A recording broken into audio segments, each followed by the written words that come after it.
Assalamualaikum warahmatullahi wabarakatuh. Nama saya Arya Dwi Pratama Putra. Saya adalah mahasiswa dari Universitas Nasional. Nah, kali ini saya akan mempresentasikan tentang expert system mata kuliah pengelolaan sistem komputer. Definisi sistem pakar atau expert system yaitu merupakan suatu sistem yang menggunakan pengetahuan manusia dalam komputer untuk memecahkan masalah yang biasanya dikerjakan oleh seorang pakar. Misalnya dokter, lawyer, analis keuangan, dan tax advisor. Sistem pakar dapat mendorong perhatian besar di antara ahli komputer dan spesialis informasi untuk mengembangkan sistem, membantu manajer dan non-manajer memecahkan masalah. Sistem pakar terdiri dari 4 bagian. Ada user interface. Nah, user interface ini digunakan manajer untuk memasukkan instruksi dan informasi dari sistem. Metode input yang digunakan oleh manajer yaitu menu, command, natural language, dan output expert. Expert system memakai dua bentuk penjelasan. Yang pertama ada explanation of question, dan yang kedua ada explanation of problem solution. Selanjutnya ada knowledge base. Knowledge base terdiri dari fakta yang menggambarkan problem domain dan juga teknik penyajian yang menggunakan fakta sesuai logika. Aturan merupakan rincian dalam situasi yang tidak berubah. Kondisi benar dan tidak benar. Tindakan yang diambil bila kondisi benar. Selanjutnya ada inference engine. Nah, inference engine merupakan bagian dari expert system yang membentuk reasoning dengan menggunakan isi dari knowledge base dalam urutan tertentu. Dua metode yang digunakan dalam expert system untuk mengamati rules yaitu penalaran ke depan atau forward chaining dan penalaran ke belakang atau backward chaining. Selanjutnya development engine. Development engine membangun rule set dengan pendekatan bahasa pemrograman dan bagian expert system. Jenis-jenis expert system. Yang pertama ada interpretasi, yaitu menghasilkan deskripsi situasi berdasarkan data sensor. Yang kedua prediksi, yaitu memperkirakan akibat yang mungkin dari situasi yang diberikan. Yang ketiga diagnosis, yaitu menyimpulkan kesalahan sistem berdasarkan gejala. Yang keempat ada desain, yaitu menyusun objek-objek berdasarkan kendala.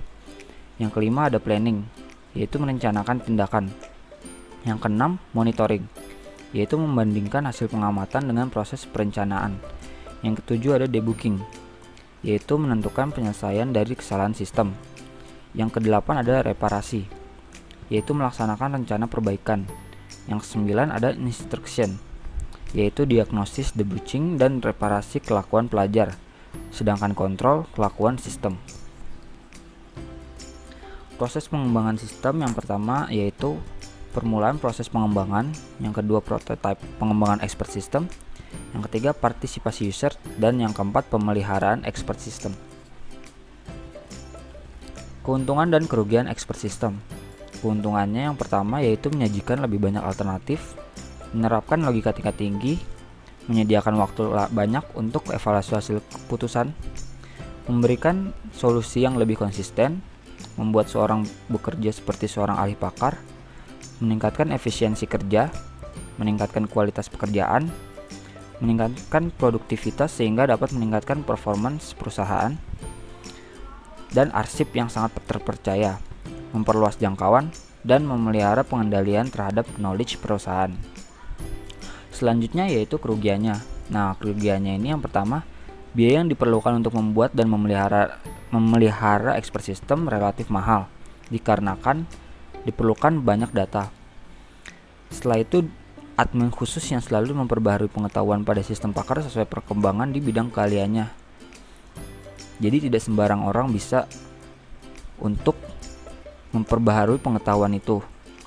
Selanjutnya pengembangan perangkat lunak sistem pakar lebih sulit dibandingkan perangkat lunak konvensional. Yang keempat sulit dikembangkan dan membutuhkan waktu yang lama untuk membuatnya. Nah, contoh aplikasi expert system yang pertama ada Adver. Nah, Adver adalah sebuah prototype expert system yang digunakan untuk menggunakan strategi media periklanan yang sesuai dengan kondisi internal dan eksternal perusahaan dengan parameter biaya iklan per 1000 pemirsa. Yang kedua ada Brickwork Expert atau BERT, yaitu sebuah expert system untuk desain bangunan. Nah, BERT ini digunakan untuk memeriksa sebuah desain bangunan, kemudian memberikan beberapa rekomendasi untuk perbaikan. Inputnya bisa dalam bentuk gambar. Selanjutnya ada delta. Delta adalah expert system untuk mendiagnosa kerusakan pada mesin-mesin diesel elektrik lokomotif. Selanjutnya ada dendral. Dendral adalah sistem pakar untuk analisis struktur molekul suatu senyawa yang belum diketahui. Senyawa yang belum diketahui tersebut dianalisis dengan menggunakan mass spectrometer dan nuclear magnetic resonance equipment. Data hasil analisis tersebut dimasukkan ke dendral yang akan membuat struktur molekulnya. Setelah itu adalah MyChin. MyChin adalah expert system untuk mendiagnosa infeksi akibat bakteri dan menyarankan jenis obat dan dosisnya untuk penyembuhan.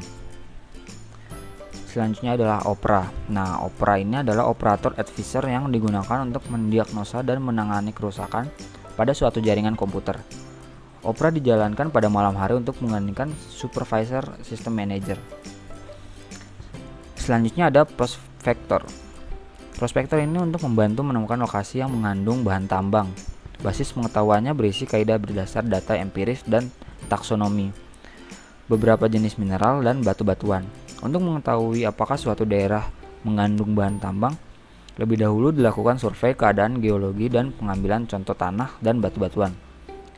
Berdasarkan data hasil survei tersebut akan diberikan rekomendasi apakah daerah tersebut layak untuk dieksplorasi dan akan diputuskan apakah akan dilakukan penggalian atau tidak. Nah, yang terakhir ada heatings. Nah, heatings ini berfungsi untuk pengontrolan proses pembakaran batu bara secara terus-menerus dengan menggunakan sensor yang dihubungkan ke komputer. Bila terjadi kerusakan yang menimbulkan bahaya, dapat dengan mudah mengetahui dan memberikan pemecahannya. Misal, bila heatings mendeteksi kadar karbon dioksida melewati ambang batas, akan terdengar bunyi alarm dan menyuruh membuka ventilasi. Baik, sekian presentasi dari saya, kurang lebihnya mohon maaf. Wabillahi taufiq wal hidayah. Wassalamualaikum warahmatullahi wabarakatuh.